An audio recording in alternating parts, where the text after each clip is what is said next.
ನಿಮ್ಮೆಲ್ಲರಿಗೂ ಗೊತ್ತಿರೋ ಹಾಗೆ ಜನವರಿ 10, 2025ಕ್ಕೆ ನಮ್ಮ ಸಿನಿಮಾ ಸಂಜು ವೆಚ್ಗೀತ ಭಾಗ 2 ರಿಲೀಸ್ ಆಗಬೇಕಾಗಿತ್ತು.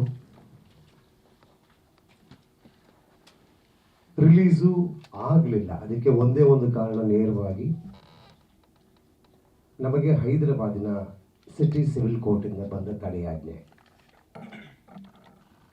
ಈ ತಡೆಯಾಜ್ಞೆ ಏನು ಅಂತಂದರೆ, ನಾನು 2019ರಲ್ಲಿ ನನ್ನ ನಿರ್ಮಾಣದಲ್ಲಿ ನನ್ನ ಸ್ನೇಹಿತನ ಜೊತೆ, ಭಾವನಾ ರವಿಯವರ ಜೊತೆ ಒಂದು ಸಿನಿಮಾ ನಿರ್ಮಾಣ ಆಗಿತ್ತು.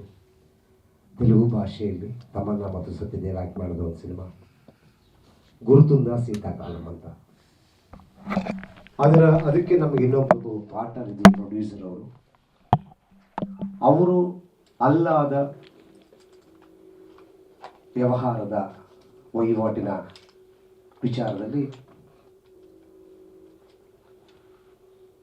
ನಾಗಶೇಖರ್ ಮೂವೀಸ್ ಅಂತ ಹಳೆಯ ಒಂದು ವಿಡಿಯೋದಲ್ಲಿ ಇದ್ದ ಒಂದು ಕ್ಲಿಪ್ಪನ್ನು ಇಟ್ಕೊಂಡು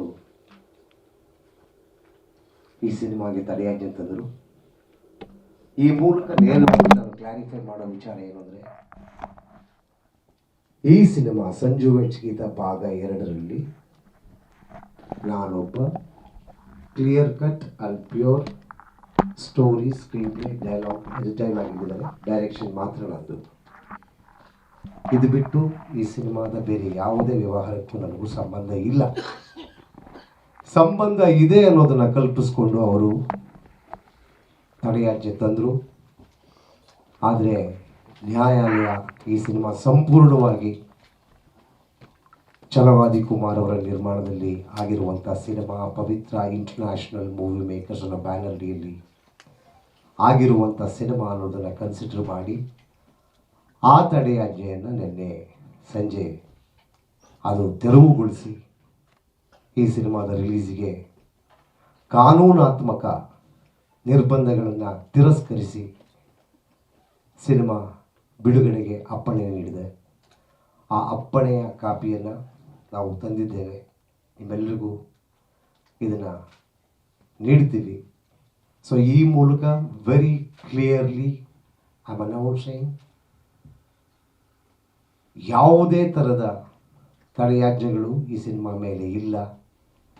ಈ ಸಿನಿಮಾ ರಿಲೀಸ್ ಆಗುತ್ತೆ ಅನ್ನೋದನ್ನು ಖಾತ್ರಿಪಡಿಸ್ತೀನಿ ಮೊದಲು.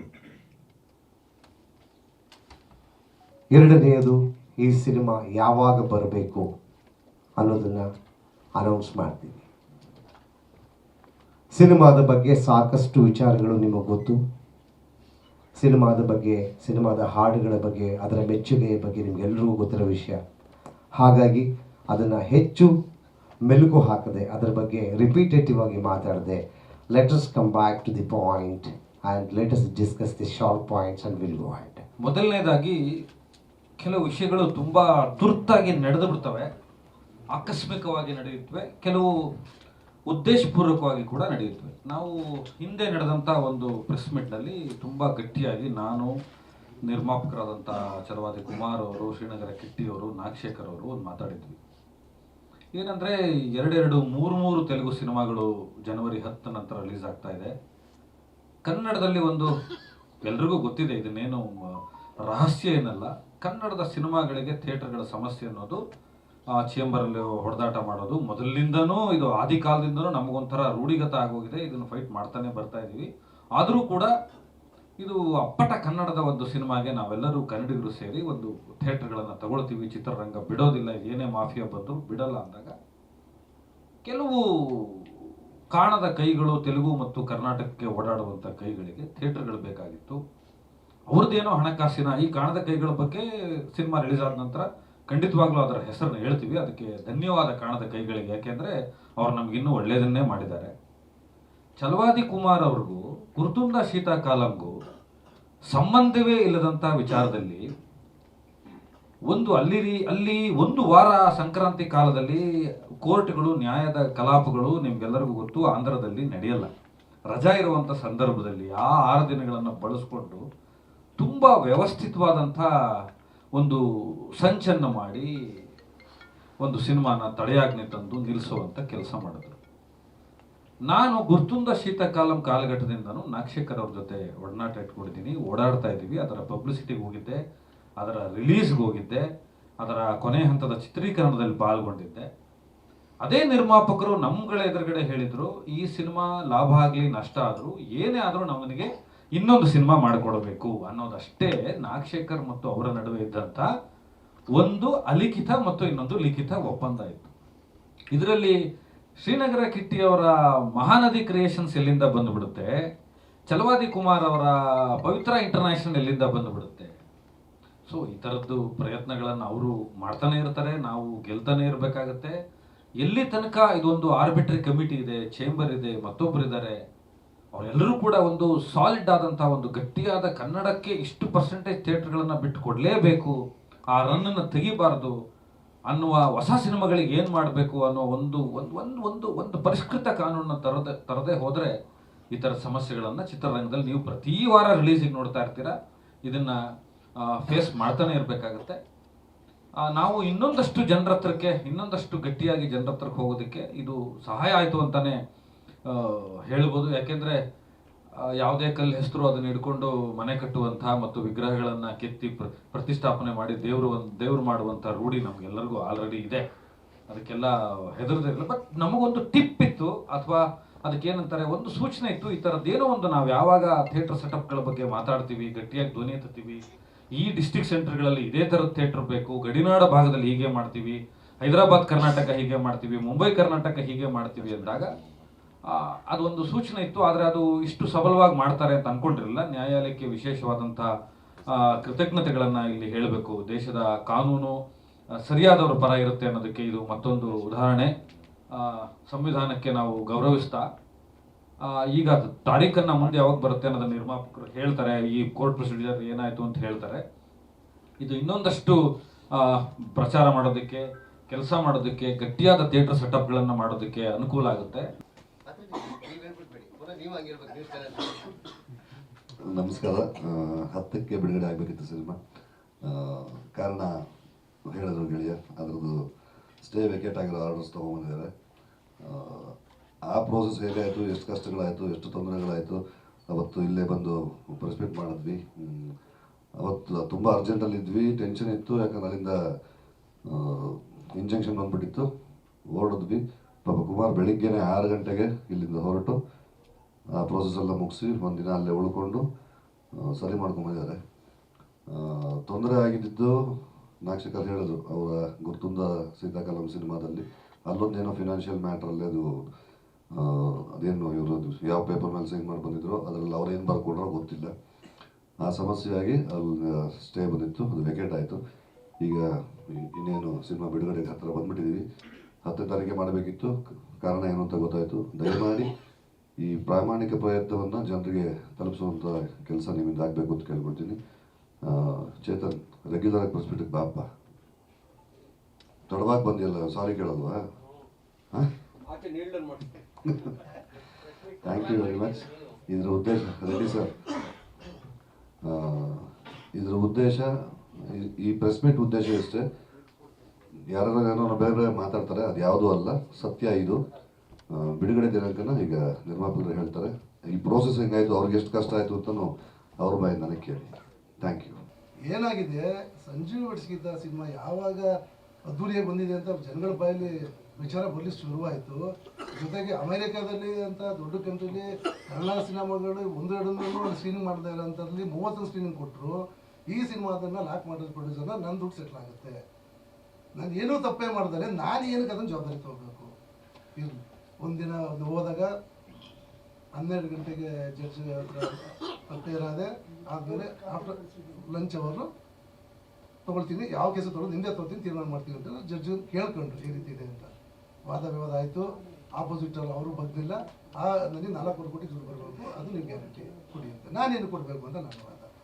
ಫೈನಲ್ಗೆ ಜಡ್ಜನ್ನ ಕೇಳ್ತಾರೆ, ಈ ನಮ್ಮ ಲಾಯರು ಈಸ್ ಇನ್ನೋಸೆಂಟ್, ಕೋಟಿಗೆಲ್ಲ ಬಂಡವಾಳ ಹಾಕಿದ್ದಾರೆ. ಈಗ ಸಿನಿಮಾದ ಎಲ್ಲ ಜನದ ಪೋಸ್ಟ್ಪೋನ್ ಮಾಡೋಕ್ಕಾಗಲ್ಲ. ದಯವಿಟ್ಟು ಈಗ ನೀವು ಸ್ಟೇ ವೆಕೇಟ್ ಮಾಡಿದ್ರೆ ನಾಳೆಗೆ ಸ್ಕ್ರೀನಿಂಗ್ ಆಗುತ್ತೆ. ಅವರು ಜಡ್ಜ್ ಇರ್ತಾರೆ, ಒಂದು ಸ್ಟೇ ಅಂತ ಕೊಟ್ಟ ಮೇಲೆ ಅಷ್ಟು ಈಸಿಯಾಗಿ ವೆಕೇಟ್ ಮಾಡಲಿಕ್ಕೆ ಬರೋಲ್ಲ ಸಡನ್ನಾಗಿ. ಇದು ಮಿಸ್ಗೈಡ್ ಆಗಿದ್ದು ಸತ್ಯ ಅಂತ ಅವ್ರಿಗೂ ಗೊತ್ತಾಯಿತು. ಆ ನಂತರ ಒಂದು ಆಪ್ಷನ್ ಕೊಡ್ತಾರೆ, 4 ಕೋಟಿ ಡಿಪಾಸಿಟ್ ಮಾಡಿ ಕೋರ್ಟಲ್ಲಿ ಇರುತ್ತೆ, ನೀವು ಸಿನಿಮಾ ರಿಲೀಸ್ ಆದಮೇಲೆ ಕೇಸ್ ತೀರ್ಮಾನ ತಗೊಳ್ಳಿ ಅಂತ. ನಾನು ಅಲ್ಲಿ 4 ಕೋಟಿ ಇರ್ತದೆ ಹೈದರಾಬಾದಲ್ಲಿ. ಆಮೇಲೆ ಇನ್ನೊಂದು ಆಪ್ಷನ್ ಕೊಡ್ತಾರೆ, ಅಟ್ಲೀಸ್ಟ್ ಯಾವ್ದಾದ್ರು ಒಂದು ಪ್ರಾಪರ್ಟಿ ಕೊಲೆಕ್ಟರ್ ಕೊಡಲೇಬೇಕು ಅಂತ. ಆಗ ನಂದು ಸ್ವಂತ ಸೈಟು ಚಂದ್ರಲೇಔಟಲ್ಲಿದ್ದ ಸೈಟನ್ನು 2 ಸೈಟನ್ನು 4 ಕೋಟಿ ಹೊರತಾಗಂಥ ಸೈಟನ್ನು ಜೆರಾಕ್ಸನ್ನು ತರಿಸ್ಕೊಂಡು ಕೋರ್ಟಿಗೆ ಓಕೆ ಬರೋ ವೆರಿಫಿಕೇಷನ್ ಮಾಡಬೇಕಿತ್ತು. ಮಾಡಿ ಮತ್ತೆ ನೈಟೇ ಬಸ್ಸಿಗೆ ಹಾಕಿ ಒರಿಜಿನಲ್ ನೆನೆ ಕೊಟ್ಟು ನನಗೆ ಹೆಚ್ಚು ಕಡಿಮೆ ಫಸ್ಟ್ ಡೇ ಬಂದ್ಬಿಟ್ಟು 9ನೇ ತಾರೀಕು ಸುಮಾರು 7:30ವರೆಗೂ ನಡೀತು ನಮ್ಮದು ಆರ್ಗ್ಯುಮೆಂಟು. ಮತ್ತು ನಿನ್ನೆ ನೋಡಿ ಎಂಥ ಟೈಮ್ ತಂದಿದ್ದಾರೆ ಅಂದರೆ ನಿನ್ನೆ ಲಾಸ್ಟು, ಇವತ್ತಿಂದ ಅಲ್ಲಿ 10 ಡೇಸ್ ಕೋರ್ಟ್ ರಜೆ. ಅದು ಪೊಂಗಲ್ ರಜೆ. ನಾವೆಲ್ಲೂ ಹೋಗ್ಬಾರ್ದು. ಒಂದು ದಿನ ಎಳೀತು ಅಂತಂದರೆ ನಮ್ಮದು ಸಿನಿಮಾ ರಿಲೀಸ್ ಮಾಡಬಾರ್ದು ಅನ್ನೋ ಪ್ಲ್ಯಾನ್, ಇದೆಲ್ಲ ಪ್ರೀ ಪ್ಲ್ಯಾನ್ ಮಾಡಿದ್ದಾರೆ. ನಿನ್ನೆ ಸಂಜೆ ನನಗೆ 6 ಗಂಟೆಗೆ ಪ್ರೊನೌನ್ಸ್ ಮಾಡ್ತಾರೆ. ಕಾಪಿ ಎಲ್ಲ ಟೈಪ್ ಆಗಿ ಜಡ್ಜು ಅಲ್ಲೇ ಕೂತ್ಕೊಂಡು 8:00ವರೆಗೆ ಅವ್ರು ಸೈನ್ ಮಾಡಿ ಕಾಪಿ ಕೈ ತೊಗೊಂಡು ನಾನು ರಾತ್ರಿ ಫ್ಲೈಟ್ ಇಟ್ಕೊಂಡು ಬೆಳಿಗ್ಗೆ 3 ಗಂಟೆ ರೀಚ್ ಆಗಿ ಅರ್ಜೆಂಟು ಸತ್ಯನ ನಿಮ್ಮ ಹತ್ರ ಹೇಳ್ಕೋಬೇಕು, ಇದು ಜನ ರೀಚ್ ಆಗಬೇಕು ನನ್ನ ಉದ್ದೇಶಕ್ಕೋಸ್ಕರ ನಾನು ಅಣ್ಣನಿಗೆ ಫೋನ್ ಮಾಡಿ ದಯವಿಟ್ಟು ನನಗೆ ಪ್ರೆಸ್ ಮೀಟ್ ಮಾಡಿಕೊಡಿ, ನಾನು ವಿಚಾರ ಹಂಚ್ಕೋಬೇಕು. ಯಾಕೆ ನಮಗೆ ಜನಗಳಿಗೆ ವಿಚಾರ ತಿಳಿಸೋರು ನೀವು ಸಡನ್ನಾಗಿ ಯಾರು ತಿಳಿಸೋಕ್ಕಾಗಲ್ಲ. ಈ ಮಧ್ಯೆ ನಮ್ಮ ನೋವು ನಮಗಿರುತ್ತೆ. ಈ ಮಧ್ಯೆ ಹುಚ್ಚಾಟಕ್ಕೆ ಅವ್ರಿಗೆ ಏನೋ ಅಭ್ಯಾಸ ಅನಿಸುತ್ತೆ. ಪ್ರೊಡ್ಯೂಸರ್ 6 ಕೋಟಿ ಸಾಲ ಮಾಡಿದ್ರಂತೆ, ಸೆಟಲ್ಮೆಂಟ್ ಮಾಡಿದ್ರಂತೆ. ಇವೆಲ್ಲ ಏನಿರುತ್ತೆ, ಏನು ಪ್ರೂಫ್ ಇರುತ್ತೆ, ಏನಕ್ಕೆ ಇದೆಲ್ಲ ಬರೀಬೇಕು, ಇದರ ಏನಕ್ಕೆ ಕೇಳಬೇಕು? ಸಂಬಂಧ ಇಲ್ಲದ ವಿಚಾರಕ್ಕೆ ನನಗೆ ಫಸ್ಟ್ ಆಫ್ ಆಲ್ ಸಂಬಂಧನೇ ಇಲ್ಲ. ಎಲ್ಲ ರೆಡಿ ಮಾಡಿ ಸಿನಿಮಾ ರಿಲೀಸ್ ಮಾಡ ಅಂತ ಹೇಳಿದಾಗ ನಮಗೆ ಕಾಮನ್ ಸೆನ್ಸ್ ಅಲ್ವಾ? ಈ ರೀತಿ ಎಲ್ಲ ದಯವಿಟ್ಟು ನಿಮ್ಮ ಕೈ ಮುದ್ದು ಕೇಳ್ಕೊತೀನಿ. ನಮ್ಮ ನೋವು ನಮ್ಗೆ ಗೊತ್ತು. ಸುಮ್ಮನೆ ಹುಚ್ಚಾಟಕ್ಕೆ ಎಲ್ಲ ದಯವಿಟ್ಟು ಮಾಡಕ್ಕೆ ಹೋಗ್ಬಿಡಿ, ಯಾರೇ ಆಗಲಿ ಅಷ್ಟೇ. ಒಳ್ಳೆ ವಿಚಾರಗಳಿದ್ದಾವೆ, ಅದನ್ನು ಜನರು ತಿಳಿಸೋಂಥ ಪ್ರಯತ್ನ ಮಾಡಿ. ಕಾನ್ಸ್ಟಿಟ್ಯೂಷನ್ ತಿಳ್ಕೊಳ್ಳೋದು ಭಾಳ ಇದೆ, ಅಂಥ ವಿಚಾರಗಳನ್ನ ಜನರು ತಿಳಿಸಿ. ಇವೆಲ್ಲ ಹುಚ್ಚಾಟಕ್ಕೆಲ್ಲ ಮಾಡ್ಬಿಟ್ಟು ನಮ್ಮನ್ನು ಬಲಿ ಹಾಕ್ಬೇಡಿ. ಭಾಳ ನೋವಿದೆ ಹೇಳ್ಕೊತಾ ಇದ್ದೀನಿ, ನಮಗೆ ಗೊತ್ತು ಕಷ್ಟ. ಈಗ 10ನೇ ತಾರೀಕಿಗೆ ರಿಲೀಸ್ ಆಗ್ತಿಲ್ಲ ಅನ್ನೋ ನಮಗೆ ಎಷ್ಟು ನೋವಾಗಿದೆ. ನಿದ್ದೆ ಇಲ್ಲ ನಮಗೆ. ನಾನು ತಪ್ಪೇ ಮಾಡ್ದಲ್ಲ. ಈಗ 4 ಕೋಟಿ ಕೊಟ್ಟು ನನ್ನ ಸ್ವಂತ ಪ್ರಾಪರ್ಟಿ ತಗೊಂಡು ಶೂಟಿ ಕೊಟ್ಬಿಟ್ಟು ಇವತ್ತು ಸ್ಟೇ ವೆಕೆ ಬಾಕ್ಸ್ಗೆ ಬಂದಿದ್ದೀನಿ. ನಾನು ಯಾರನ್ನು ಕೇಳಿದ್ದಾನೆ, ಯಾರಿಗೆ ಹೇಳ್ಕೊಳ್ಳಿ ಇದನ್ನು? ಕನ್ನಡ ಸಿನಿಮಾಕ್ಕೆ ಆಗ್ತಾರ ಅನ್ಯಾಯ. ಎಂಥ ಒಳ್ಳೆ ಅದ್ಭುತವಾದ ಸಿನಿಮಾ ಮಾಡವ್ರೆ. ಯಾವ ಹಿಂದಿ ತೆಲುಗು ತಮಿಳಿಗೂ ಕಡಿಮೆ ಇಲ್ದಂಗೆ ಆ ಕ್ವಾಲಿಟಿ ಕೊಟ್ಟಿರೋದಕ್ಕೆ ಇವತ್ತು US ಅಲ್ಲಿ ನಮ್ಮ ಸಿನಿಮಾಕ್ಕೆ ಸ್ಕ್ರೀನಿಂಗ್ 30 ಸ್ಕ್ರೀನಿಂಗ್ ಕೊಟ್ಟರು, 50 ಸ್ಕ್ರೀನಿಂಗಿಗೆ ಮತ್ತೆ ಪ್ರೊಡ್ಯೂಸರ್ ಅವರು ರೆಡಿ ಇರೋಂಥ ಟೈಮಲ್ಲಿ ಇವರು ಮತ್ತೆ USಗೂ ನಾವು ಈ ಸ್ಟೇ ಕಾಪಿ ಕೊಟ್ಟು ಡೇಟನ್ನು ಅನೌನ್ಸ್ ಮಾಡ್ತೀವಿ ಅಂತ ಹೇಳ್ಬಿಟ್ಟು ಎಲ್ಲರಿಗೂ ರಿಕ್ವೆಸ್ಟ್ ಮಾಡ್ತಾ ಇದ್ದೀವಿ. ಇವೆಲ್ಲರೂ ಮಾಡ್ತಾ ಇದ್ದು ಉದ್ದೇಶಪೂರ್ವಕ ಮಾಡ್ತಾವ್ರೆ. ದಯವಿಟ್ಟು ನಾನು ಎಲ್ಲ ನಮ್ಮ ಕನ್ನಡ ಅಭಿಮಾನಿಗಳಿಗೆ ನಾನು ರಿಕ್ವೆಸ್ಟ್ ಮಾಡ್ಕೊಳ್ತೀನಿ, ದಯವಿಟ್ಟು ಕನ್ನಡ ಸಿನಿಮಾನ ನೀವೆಲ್ಲ ನೋಡಿ ಗೆಲ್ಲಿಸಿ. ನಾವು ಚೆನ್ನಾಗಿಲ್ದರೂ ನೋಡಿ ಅಂತ ನಾವು ಹೇಳ್ತಾ ಇಲ್ಲ. ನಮ್ಮ ಸಿನಿಮಾ ನೀವು ಸಾಂಗ್ ಕೇಳಿಲ್ಲ, ನಿಮಗೆ ಗೊತ್ತಿದೆ ಯಾವ ರೀತಿ ಇದೆ ಅಂತ. ಇದಕ್ಕೆ ನಮಗೆ ಮಾಡ್ತಾ ಇರೋ ದಯವಿಟ್ಟು ನೀವೆಲ್ಲ ಸಾಕಿಸ್ಬೇಕು. ಮಾಧ್ಯಮ ದಯವಿಟ್ಟು ನಿಮ್ಗೆ ಎಷ್ಟು ಆಗೋದು ಅವ್ರಿಗೆ ಲಾಸ್ಟ್ ಪರ್ಸನ್ಗೂ ರೀಚ್ ಆಗಿ ಮಾಡಿ ಅಂತ ನಾನು ಕೇಳ್ಕೊಂಡು ನಾನು ಮಾತು ಮುಗಿಸ್ತೀನಿ. ಜೈ ಕರ್ನಾಟಕ. ಸೊ ಈಗ ಡೇಟ್ ಅನೌನ್ಸ್ ಮಾಡೋಣ, ಯಾಕಂದ್ರೆ ಬರುತ್ತೆ ಸ್ಕ್ರೀನ್ ಮೇಲೆ. ಸೊ ಅದು ಒಂದು ನರೇಷನ್ ಇದೆ. ಸೊ ನಿಮ್ಮೆಲ್ಲರ ಮೂಲಕ ನಾನು ಹೈದರಾಬಾದ್ನ ಸಿಟಿ ಸಿವಿಲ್ ಕೋರ್ಟ್ ನ್ಯಾಯಾಲಯಕ್ಕೆ ನಮ್ಮ ವಕೀಲರಾದ ವಿಜಯ ಚಾಮುಂಡೇಶ್ವರಿ ಅವರಿಗೆ, ವಕೀಲರಾದ ನರೇಶ್ ಅವರಿಗೆ, ವಕೀಲರಾದ ಹವನೂರ್ ಅವರಿಗೆ ತುಂಬ ಹೃದಯದ ಧನ್ಯವಾದಗಳನ್ನ ಹೇಳ್ತಾ, ಏನಾಗಿದೆ ನಮಗೆ ಆ್ಯಕ್ಚುಲಿ ಫಸ್ಟ್ ಆಫ್ ಆಲ್ ಇದನ್ನ ನನಗೆ ಇಶ್ಯೂ ನೋಟಿಸ್ ಮಾಡಬೇಕಿತ್ತು ಒಂದು. ಆ ಮಧ್ಯೆ ಏನು ಈ ಸ್ಟೇ ಆರ್ಡರ್ ಕಾಪಿ ಇದೆ ಅದು ನನ್ನ ಮನೆಗೂ ಬಂದಿಲ್ಲ, ಮತ್ತು ನನಗೆ ಎಲ್ಲೂ ಅದು ಕಾಪಿ ಬಂದಿಲ್ಲ. ವಾಟ್ಸಪ್ಪಲ್ಲಿ ಡೈರೆಕ್ಟ್ಗೆ ಬಂದಿದ್ದು, ಎಲ್ಲರೂ ವಾಟ್ಸಪ್ಪಲ್ಲಿ ಬಂದಿರೋದು. ಎಲ್ಲ ಕಡೆನೂ ಗೇಮ್ ಪ್ಲೇ ಮಾಡಿದ್ದಾರೆ. ಎಲ್ಲೆಲ್ಲಿ ಇದನ್ನು ನಮಗೆ ಸಿಗ್ದಂಗೆ ವಿಚಾರಗಳು ಮಾಡಬೇಕು ಅದನ್ನೆಲ್ಲ ನೋಡಿ ಪ್ಲಾನ್ ಮಾಡಿ ಈ ಥರ ಮಾಡಿದ್ದಾರೆ. ಸೊ ಸತ್ಯ, ಈಗ ಅಲ್ಲಿ ಏನು ನಡೀತು ಕಾಲಘಟ್ಟ 2019ರಿಂದ ನಾನು ಹೇಳಬೇಕು. ಭಾವನಾ ರವಿ ಮತ್ತು ನಾಗಶೇಖರ್ ಅದು ನಾನು ಒಂದು ಸಿನಿಮಾ ಶುರು ಮಾಡಿದ್ವಿ, ಗುರುತುಂದ ಸೀತಾಕಾಲಂ ಅಂತ. ಆ ಸಿನಿಮಾಗೆ ಫೈನಾನ್ಷಿಯಲ್ ಆಗಿ ಎಂಟರ್ ಆದವರು ಶ್ರೀಯುತ ರಾಮರಾವ್ರವರು. ಫೈನಾನ್ಷಿಯಲ್ ಆಗಿ ಎಂಟರ್ ಆದವರು ಇಡೀ ಸಿನಿಮಾದ ಟೇಕ್ ಓವರ್ ಮಾಡಿದರು. ನಾವು 4 ಕೋಟಿ ಬಂಡವಾಳ ಹಾಕಿದ್ವಿ, ಮಿಕ್ಕದನ್ನ ಅವರು ರೆಡಿ ಮಾಡಿ, ರಿಲೀಸ್ಗೆ ರೆಡಿ ಮಾಡಿ. ಶ್ರೀ ಕಲ್ಯಾಣ್ ಅವರು, ಉಮೇಶ್ ಬಣ್ಕಾರ್ ಅವರ ನ್ಯಾಯಾಲಯದಲ್ಲಿ ಇರೋ ಒಂದು ಆರ್ಬಿಟ್ರೇಷನಲ್ಲಿ ಆದ ಒಂದು ಚಿಕ್ಕ ಒಪ್ಪಂದ ನಾನು ಮಾಡಿಕೊಂಡಿದ್ದು ಮಾನವೀಯ ದೃಷ್ಟಿಯಿಂದ. ಸರ್, ಈ ಸಿನಿಮಾ ಸೋತ್ರೆ ನೆಕ್ಸ್ಟ್ ನಿಮ್ಗೆ ಇನ್ನೊಂದು ಸಿನಿಮಾ ಮಾಡಿಕೊಡ್ತೀನಿ sir, at free of cost, ನಾನು ಡೈರೆಕ್ಷನ್ಗೆ ಏನೂ ಚಾರ್ಜ್ ಮಾಡಲ್ಲ ಅಂತ ಹೇಳಿದ್ದನ್ನು ಅವರು ಬೇರೆ ರೀತಿ ಕನ್ವರ್ಟ್ ಮಾಡಿದ್ದಾರೆ. ಬಟ್ ಅವರು ಕನ್ವರ್ಟ್ ಮಾಡಿದ್ದಾರೆ ಅಂತ ಅವ್ರ ಮೇಲೆ ನಾನು ಆರೋಪ ಹೊರಿಸ್ತಾ ಇಲ್ಲ. ನನಗೆ ಅವ್ರು ಅನ್ನ ಹಾಕಿದ್ದಾರೆ, ನಾನು ನೆನೆಸ್ಕೊತೀನಿ. ಏಕೆಂದರೆ ಪ್ರತಿಯೊಬ್ಬ ಅನ್ನ ಹಾಕೋ ಪ್ರೊಡ್ಯೂಸರ್ನ ನೆನೆಸ್ಕೊಳ್ಳೋದು, ಅವ್ರಿಗೆ ಅನ್ಯಾಯ ಆಗದಿರೋ ಥರ ಕಾಪಾಡ್ಕೊಳ್ಳೋದು ಒಬ್ಬ ನಿರ್ದೇಶಕನ ಧರ್ಮ ಆಗಿರುತ್ತೆ, ಅದು ಯಾರಾದರೂ ಆಗಲಿ. ಸೊ ಆ ನಿಟ್ಟಿನಲ್ಲಿ ನಾನು ಮಾಡಿದ ಒಳ್ಳೆತನ ಇವತ್ತು ನನಗೆ ಇಷ್ಟು ಕಷ್ಟವಾಗಿ ಪರಿಣಮಿಸಿದರೆ ಲೆಟ್ಸ್ ಫೇಸ್ ಇಟ್, ಅದಕ್ಕೆ ತೊಂದರೆ ಇಲ್ಲ, ಹೋರಾಟ ಮಾಡೋಣ, ಅದನ್ನೆಲ್ಲ ಫೇಸ್ ಮಾಡೋಣ. ಅಣ್ಣ ಕ್ವಶನ್ಸ್ ಇದೆ ಅಂದರೆ ಈಗ ಮುಂದಿನ ಪ್ರೋಸೆಸ್ ಏನು? ಈಗ ನೆಕ್ಸ್ಟ್ ಅವ್ರಿಗೆ ಸಿನಿಮಾ ಮಾಡ್ಕೊಡ್ತೀರಾ, ಅವ್ರ ಸೈಟ್ಗಳ ಅಥವಾ ಅವ್ರದ್ದು ಕೊಲಾಟ್ರಲ್ ಪರಿಹಾರ ಅದು ನ್ಯಾಯಾಲಯದಲ್ಲಿದೆ. ನ್ಯಾಯಾಲಯದಲ್ಲಿ ನಾವು ನ್ಯಾಯಯುತವಾದ ಹೋರಾಟ ಮಾಡ್ತೀವಿ. ನಮ್ಮದು ತಪ್ಪಿಲ್ಲ, ಸತ್ಯಕ್ಕೆ ಯಾವತ್ತು ಜಯ ಇದೆ, ಜಯ ಸಿಕ್ಕೇ ಸಿಗುತ್ತೆ. ಅಲ್ಲ ಸರಿ, ಹೇಗೆ ಅಂದರೆ ಅವ್ರ ಪಾಪ ಈಗ ನೋಡಿ ಏನಾಗಿದೆ, ಒಂದು ಕಂಡೀಷನ್ನು ಅದು ಒಂದ್ಸಲ ಸ್ಟೇ ಕೊಟ್ಟ ಮೇಲೆ ಈಗ ಕ್ಯಾಶ್ ಶೂರಿಟಿ ಅಥವಾ ಪ್ರಾಪರ್ಟಿ ಶೂರಿಟಿ ಕೊಡಲೇಬೇಕು, ಏನು ಕೊಡ್ತಿದೆ ಅದನ್ನು. ಈಗ ನಮಗೆ ಹೆಂಗೆ ಕ್ಲೀನ್ ಚಿಟ್ ಕೊಟ್ಟಿದ್ದಾರೆ ಅಂತಂದರೆ, ಇದು ಓದೋ ನಿಮ್ಗೆ ಗೊತ್ತಾಗುತ್ತೆ ಇದ್ರ ಬಗ್ಗೆ. ಎಲ್ಲರಿಗೂ ಒಂದು ಸೆಟ್ ಜೆರಾಕ್ಸ್ ಕೊಡ್ತೀವಿ, ಕಳ್ಸಾಗಿದೆ ಅಲ್ವಾ? ಈ ಆ ಕಾಪಿ ಓದಿದ್ರೆ ಇವ್ರದ್ದೇನು ರಾಮರಾವು ಏನು ಕೇಸು ನನ್ನ ಮೇಲೆ ಹಾಕಿ ಸ್ಟೇ ತೊಗೊಂಡಿದ್ದಾರೆ, ಅದಕ್ಕೂ ಕುಮಾರ್ ನಿರ್ಮಾಪಕ ಯಾವುದೇ ರೀತಿ ಸಂಬಂಧ ಇಲ್ಲ, ಈಸ್ ಟೋಟಲಿ ಇನ್ನೋಸೆಂಟ್. ಈ ಕೊಲೆಟ್ರಲ್ ಏನು ಕೊಟ್ಟಿದ್ದೀನಿ ಅದನ್ನ ನೆಕ್ಸ್ಟ್ ಹೈಕೋರ್ಟ್ ಓಪನ್ ಆದಾಗ ಅದು ಕೊಲೆಟ್ರಲ್ ಅನ್ನೋದು ರಿಲೀಸ್ ಆಗುತ್ತೆ. ಕೊಲೆಟ್ರಲ್ ರಿಲೀಸ್ ಮಾಡೋಕ್ಕೆ ಕೋರ್ಟೇನೇ ಅನುಮತಿ ಕೊಡುತ್ತೆ. ನಂದು ಈ ಪಾತ್ರನೇ ಇಲ್ಲ ಇದರಲ್ಲಿ. ಆಮೇಲೆ ಇವ್ರದ್ದು ಏನಾಗುತ್ತೆ ಅಂತಂದರೆ, ಇವ್ರ ಕೇಸನ್ನು ಇವ್ರೇನು ಅಲ್ಲಿ ಅಪಿಯರ್ ಆದರೆ ಇವ್ರದ್ದು ಕೇಸು ಕ್ಲೋಸ್ ಆಗುತ್ತೆ, ಮತ್ತು ಯಾವುದೇ ರೀತಿ ಸಮಸ್ಯೆ ಇಲ್ಲ. ಸ್ವಲ್ಪ ಟೈಮ್ ತೊಗೊಳ್ತೀವಿ, ನನ್ನ ಪ್ರಾಪರ್ಟಿಯಲ್ಲಿವರೆಗೂ ಅಲ್ಲಿ ಇರುತ್ತೆ ಅಷ್ಟೇ. ಒಂದು ಸಿನಿಮಾ ನಿಮಗೆಲ್ಲ ಗೊತ್ತಿರುತ್ತೆ, ಒಂದು ಸಿನಿಮಾ ಬಿಡುಗಡೆಗೆ ಬಂದಾಗ ಆ ಒಂದು 50 ಲಕ್ಷ ಖರ್ಚು ಮಾಡಬೇಕು ಅಂದರೆ ನಿಮಗೆ ಗೊತ್ತಿರುತ್ತೆ ಅದು ಎಷ್ಟು ಕಷ್ಟ ಅಂತ ಆ ಮೂಮೆಂಟಲ್ಲಿ. ಆದರೆ ಒಂದು ಸಿನಿಮಾನ ತಡೆಯೋದಕ್ಕೆ 42 ಲಕ್ಷ ಬ್ಯಾಂಕಲ್ಲಿ ಕೋರ್ಟಲ್ಲಿ ಇಡ್ತಾರೆ, 42 ಲ್ಯಾಕ್ಸ್ ಇಡ್ತಾರೆ. ಸಿನಿಮಾ ರಿಲೀಸಿಗೆ ಇವರು ಖರ್ಚು ಮಾಡೋದಿಲ್ಲ, 4.5 ವರ್ಷಗಳ ಹಿಂದಿನ ವಿಚಾರ ಇದು. ಆದರೆ ಈ ಎಂತ್ ಮೂಮೆಂಟಲ್ಲಿ ಹೇಳ್ತೀನಿ ಎಕ್ಸ್ಪ್ಲೇನ್ ಮಾಡ್ತೀನಿ, ಅದಕ್ಕೆ ಅಲ್ಲಿಗೆ ಬರ್ತೀನಿ, ಹೇಳ್ತೀನಿ, ಎಕ್ಸ್ಪ್ಲೇನ್ ಮಾಡ್ತೀನಿ. ನಾನು ಎಲ್ಲಿ ಇಡ್ತಾರೆ 42 ಲಕ್ಷ? ಕೋರ್ಟಲ್ಲಿ ಡಿಪಾಸಿಟ್ ಇಡಬೇಕು.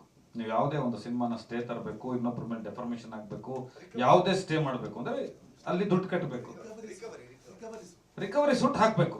42 ಲಕ್ಷ ಇಡ್ತಾರೆ, ಲಾಯರ್ಗೆ ಒಂದು 20 ಲಕ್ಷ ಫೀಸ್ ಕೊಡ್ತಾರೆ, ಅದು ರಾತ್ರಿ ಆಪರೇಟ್ ಮಾಡ್ತಾರೆ. ಇಲ್ಲಿ ಸಂಬಂಧ ಇಲ್ದವ್ರಿಗೆಲ್ಲ ನೋಟಿಸ್ ಸರ್ವ್ ಆಗುತ್ತೆ. ನೀವು ಆ ನೋಟಿಸ್ನ ನೋಡ್ಬಿಟ್ರೆ ಇರೋ ಬರೋನಿಗೆ ಎಲ್ರಿಗೂ ನೋಟಿಸ್ ಸರ್ವ್ ಆಗುತ್ತೆ. ಸೊ ಇದರ ಹಿಂದಿನ ಒಂದು ತಂತ್ರಗಾರಿಕೆ, ಒಂದು ಕುತಂತ್ರಗಾರಿಕೆ ಏನಿತ್ತು, ಎಷ್ಟು ಪ್ಲಾನ್ ಮಾಡಿದ್ರು, ಯಾರಿಗ 50 ಲಕ್ಷ ಖರ್ಚಾದ್ರೂ ಪರವಾಗಿಲ್ಲ, ನಾವು ಕೋರ್ಟಲ್ಲಿ ಓಡಾಡಿ ಈ ಸಿನಿಮಾ ನಿಲ್ಲಿಸ್ಬೇಕು ಅನ್ನೋದೊಂದಿತ್ತು. ಯಾರು ಆ ಇನ್ವೆಸ್ಟರ್ಗಳು, ಅದು ರಿಕವರಿ ಸೂಟು, ಮತ್ತೊಂದು ಅಂದ್ರೆ ಕೋರ್ಟ್ಗೆ ಹೋಗ್ಬೇಕು, ಲಾಯರ್ಗಳು ಫೀಸ್ ಕೊಡಬೇಕು, ದುಡ್ಡು ಕಟ್ಟಬೇಕಲ್ಲಿ, ಆ ಪ್ರೋಸೆಸ್ನ ಮಾಡಲೇಬೇಕು ಅಂದ್ರೆ ಆ ದ್ವೇಷ ಎಷ್ಟು ದೊಡ್ಡದು ಅಂತ. ಎರಡನೇದು, ನಾನು ಯಾವಾಗಲೂ ನಾಗಶೇಖರ್ ಅವ್ರಿಗೆ ನಮ್ಮ ತಂದೆಗೆ ಕೇಳ್ತಾ ಇರ್ತೀನಿ, ಈ ಸಿನಿಮಾ ನಾವ್ಯಾರು ಡಿಸೈಡ್ ಮಾಡ್ತಾ ಇಲ್ಲ, ಇದನ್ನ ನೇಚರ್ ಡಿಸೈಡ್ ಮಾಡ್ತಾ ಇದೆ ಅನ್ನೋದಕ್ಕೆ ಒಂದು ಉದಾಹರಣೆ ಹೇಳಿ. ತುಂಬಾ ಸಲ ಈ ತರ ಹಲವಾರು ದೊಡ್ಡ ಸಿನಿಮಾಗಳಿರ್ಬೋದು, ಚಿಕ್ಕ ಸಿನಿಮಾಗಳಿರ್ಬೋದು, ಸಿನಿಮಾ ಅಂದ್ರೆ ಒಂದೇನೆ, ಹೆಚ್ಚು ಕಡಿಮೆ ಆಗುತ್ತೆ, ಆದಾಗೆಲ್ಲ ಗೆಲುವುಗಳಾಗುತ್ತೆ, ಏನೋ ಒಂದು ನೇಚರ್ ಪ್ರಕೃತಿ ಕೊಡುತ್ತೆ, ಸಿನಿಮಾನೇ ಪ್ರಕೃತಿ. ಶಿಡ್ಲಘಟ್ಟದಲ್ಲಿ ಶೂಟ್ ಮಾಡುವಾಗ ಆ ರೋಲರ್ಸ್ಗೆ ಒಬ್ಬರದು ಕೈ ಹೋಗ್ಬಿಡ್ಬೇಕಾಗಿತ್ತು, ಏನು ಇಮಿಡಿಯೇಟ್ ಕರೆಂಟ್ ಹೋಯ್ತು, ಆ ಮಾರುಕಟ್ಟೆನ ಹೊಡೆದಾಕಿದ್ರು, ಚಿಕ್ಕದೊಂದು 6 ಬಿಲ್ಡಿಂಗ್ ಹೊಡೆದಾಕಿದ್ರು. ಸ್ವಿಟ್ಜರ್ಲ್ಯಾಂಡ್ ಅಲ್ಲೇ ನಾನು ನಾಗಶೇಖರ್ ಅವ್ರಿಗೆ ಜ್ಞಾಪಿಸ್ತೀನಿ, ರಚಿತಾರಾಮ್ ಅವರು ಬೇರೆ ವೆಹಿಕಲ್ ಅಲ್ಲಿ ಬರೋರು, ನಮ್ದೆಲ್ಲ ಟೀಮ್ ಕಾನ್ವೆ ಬೇರೆ ಹೋಗೋದು. ಅಲ್ಲಿ ಶಕ್ತಿ ಅಂತ ಒಬ್ರು ಇರ್ತಾರೆ, ನಮ್ಮನ್ನ ಇಂಟರ್ನ್ಯಾಷನಲ್ ಟ್ರಿಪ್ ಮಾಡಿಸಿರ್ತಾರೆ, ಶೂಟಿಂಗ್ ನ ಮ್ಯಾನೇಜ್ ಮಾಡೋರು ಇರ್ತಾರೆ. ರಚಿತಾರಾಮ್ ಅವ್ರು ಕಳೆದೋಗ್ಬಿಟ್ಟಿದ್ರು, ಇಡೀ ಅರ್ಧ ದಿನ ಹುಡುಕದೇ ಆಗೋಯ್ತು. ಆ ಲೊಕೇಶನ್ ಅವ್ರು ಎಲ್ಲೋ ಮಿಸ್ ಆಗಿ ಹೋದ್ರಲ್ಲ, ಆ ಲೊಕೇಶನ್ ಹುಡುಕಿದ್ವಲ್ಲ, ಆ ಲೊಕೇಶನ್ ರಚಿತಾರಾಮ್ನ ಹುಡುಕ್ತಾ ಹೋಗ್ತಾ ಸಿಕ್ಕಿದಂತ ಒಂದು ಲೊಕೇಶನ್ ನಾವು ಸಿನಿಮಾ ಲಿಸ್ಟ್ ಅಲ್ಲಿ ಹಾಕೊಂಡಿರಲಿಲ್ಲ, ನಾಗಶೇಖರ್ ಅವ್ರು ಕೊಟ್ಟಿರಲಿಲ್ಲ. ಆ ಇಡೀ ಲೊಕೇಶನ್ ಅಲ್ಲಿ ಒಂದು ಸಾಂಗ್ ತೆಗೆದ್ರು ನಾಗಶೇಖರ್, ಹುಡುಕಕ್ ಹೋಗಿ. ಏನಂಗಪ್ಪ ನೆನಪಿದ್ಯಾ? ನಾನು ಯಾವಾಗ್ಲೂ ಹೇಳ್ತಾ ಇದ್ದೆ, ಈಗ ಒಂದಿನ ರಾತ್ರಿ ಹೇಳ್ಬಿಟ್ರು, ಕಸ್ತೂರಿ ನಿವಾಸದಲ್ಲಿ ರಾಜಣ್ಣ ಅವ್ರು ಬಂದಂಗೆ ಬರ್ಬೇಕು ಅದೊಂದು ಶಾರ್ಟ್ ಅಂತ ಅಂದ. ಕಿಟ್ಟಪ್ಪಂಗೆ ಹೇಳಿದಾಗ ಅದೆಲ್ಲೋ ಲೊಕೇಶನ್, ಪ್ರೊಫ್ಲೇರ್ ಇಲ್ಲ, ಗಾಳಿ ಇಲ್ಲ, ಆದ್ರೆ ಅದೊಂದು ಏನೋ ಒಂದು ಜಾದು ನಡೀತು. ಡಿಸೆಂಬರ್ ಅಲ್ಲಿ ಸೂರ್ಯ ಓಪನ್ ಆದ, ಬೆಂಗಳೂರಲ್ಲೂ ನಾನಾ ಕಷ್ಟಗಳು, ಆರ್ಟಿಸ್ಟ್ ಡೇಟ್ಗಳು, ಇದನ್ನೆಲ್ಲ ನೋಡಿದಾಗ ಏನಿಸುತ್ತೆ ಅಂದ್ರೆ ಒಂದು ನಾಯಕ ನಟಿನೇ ಹುಡ್ಕೊಂಡು ಲೊಕೇಶನ್ ಹುಡುಕಕ್ ಹೋಗಿದ್ರು. ನೇಚರ್ ಇಟ್ಟಂತ ಸಿನಿಮಾ ನನ್ನ ಪ್ರಕಾರ ನಗಪ್ಪ. ನಾನು ನನ್ನ ಮಾತು ಒಂದು ಹೇಳ್ಬಿಟ್ಟು ಮುಗಿಸ್ತೀನಿ. ಒಂದು ಧೈರ್ಯ ಏನು ಅಂತಂದ್ರೆ, ಇದು ನೇಚರ್ ಕೊಟ್ಟಿರೋ ಡೇಟು, ಇದೇ ಇಲ್ಲ ಜಗಳ ಅಲ್ಲ, ಇದು ನೇಚರ್ ಕೊಟ್ಟಿರೋ ಡೇಟು, ನಿಮ್ಗೆ ಒಳ್ಳೇದಾಗುತ್ತೆ, ನಮ್ಗೆ ಒಳ್ಳೇದಾಗುತ್ತೆ. ರಾತ್ರಿ ಹೇಳ್ಬಿಟ್ಟಿರಲ್ಲ ಕಿಟ್ಟಪ್ಪ, ಕಸ್ತೂರಿ ನಿವಾಸದಲ್ಲಿ ಅಣ್ಣವರು ನಡ್ಕೊಂಡು ಹೋಗ್ತಾರಲ್ಲ, ಅದನ್ನೇ ನಾನು ಕನ್ಸ್ಯೂಮ್ ಮಾಡಿರೋದು. ನೀವು ಅದನ್ನ ಪರ್ಫಾರ್ಮ್ ಮಾಡಬೇಕು, ಆ ಭಾರವಾದ ಹೆಜ್ಜೆಗಳನ್ನು ಇಡಬೇಕು, ದಟ್ ಇಸ್ ಮೈ ಕನ್ಸ್ಟ್ರಕ್ಷನ್ ಅಂತ ಹೇಳಿ ಲೊಕೇಶನ್ ಇವ್ರು ಹೇಳಿದೆ, ಅಣ್ಣ ಹೇಳ್ದಂಗೆ ಲೊಕೇಶನ್ ಹುಡ್ಕೊಂಡು ಹೋಗ್ತಾ ಒಂದು ಲೊಕೇಶನ್ ಸಿಕ್ತು. ಆ ಲೊಕೇಶನ್ನು ಒಣಗಿದ ಮರಗಳಿಂದ ಇರಬೇಕಾಗಿದ್ದ ಒಂದು ಲೊಕೇಶನ್ನು ಸಿಕ್ಕಿದ ಮೇಲೆ ಇಟಲಿ ಬಾರ್ಡರ್ ಅದು ಸಿಕ್ಕಿದ ಮೇಲೆ ಇಲ್ಲಿ ಇದನ್ನು ಶೂಟ್ ಮಾಡಬೇಕು ಅಂತ ಫಿಕ್ಸ್ ಆಯಿತು. ಶೂಟ್ ಮಾಡಿ ಕ್ಯಾಮ್ರಾ ಇಟ್ವಿ. ಕ್ಯಾಮ್ರಾ ಇಟ್ಬಿಟ್ಟು ಹಿಂಗೆ ತಿರುಗ್ತೀನಿ, ಕಿಟ್ಟಪ್ಪ ಆ ಕಡೆ ಹೋಗ್ತಾ ಇದ್ರು ರೀಸಸ್ಗೆ ಅಂತ. ಕಿಟ್ಟಪ್ಪ ಹಂಗೆ ಹೋಗ್ಬೇಡಿ, ಹಿಂಗೆ ಬನ್ನಿ ಅಂದೆ. ಹೋಗಿ ಅಂದ್ಬಿಟ್ಟು ಇವ್ರು ಹೋದ್ರು, ಕಾಲು ಹಿಂಗೆ ಸಿಗಾಕೊಂಡ್ಬಿಡೋದ. ಇನ್ನು ಅವ್ರ ಹತ್ರ ಹೋದ್ರು ನಾಚ್ಕೋತಾರೆ ಅಂದ್ಬಿಟ್ಟು ನಾವು ಹಂಗೆ ಹಿಂಗೆ ತಿರ್ಕೊಂಡು ನಿಂತ್ಕೊಂಡ್ಬಿಟ್ಟು ಗೊತ್ತಾಗ್ದೆ ಹಂಗೆ ಆಯಿತು ಹೋಗ್ಲಿ ಬಿಡಿ ಅಂತ. ಸರಿ ಅದಾಯಿತು. ಮಾನಿಟರ್ ಮಾಡ್ತಾ ಇದ್ವಿ. ಮಾನಿಟರ್ ಮಾಡ್ತಾ ಇರ್ಬೇಕಾದ್ರೆ ಜೋರು ವಿಂಡ್ ಸ್ಟ್ರಾಮ್ ಶುರುವಾಗೋಯ್ತು. ಅಲ್ಲಿ you cannot judge WW, Switzerland weather, woman and wine, you cannot judge. So WW is very dangerous there. So sudden ಆಗಿ ಹೇಳ್ತಾ ಇದ್ದಾರೆ, ಒಂದು ರೇಡಿಯೋಲ್ಲಿ ಪಕ್ಕದ ರೆಸಾರ್ಟ್ ಇತ್ತು, ಆ ರೆಸಾರ್ಟಿಂದ ಬರ್ತಾ ಇದೆ, ನಾವು it's going to be this wind storm ಬರ್ತಾ ಇದೆ ಅಂತ. ಸೊ ನಾವು ಮಾನಿಟರ್ ಮಾಡೋಣ ಅಂತ ಅಂದ್ಕೊಂಡ್ವಿ. ಮಾನಿಟರ್ ಮಾಡ್ತಾ ಇದ್ರೆ ಸತ್ಯ ಹೆಗಡೆ ನಾನು 4 ಜನ ಕ್ಯಾಮ್ರಾ ಪಕ್ಕ ಇದ್ವಿ. ಕ್ಯಾಮ್ರಾ ಹಿಂಗೆ ಮುಂದಕ್ಕೆ ಹೋಗ್ತಾ ಇದ್ದ ವಿಂಡ್ಗೆ. ಓಹೋ ಚೆನ್ನಾಗಿದೆಯಲ್ಲ ಇದು. ಈ ಕೆಳಗಡೆ ಇದೆಯಲ್ಲ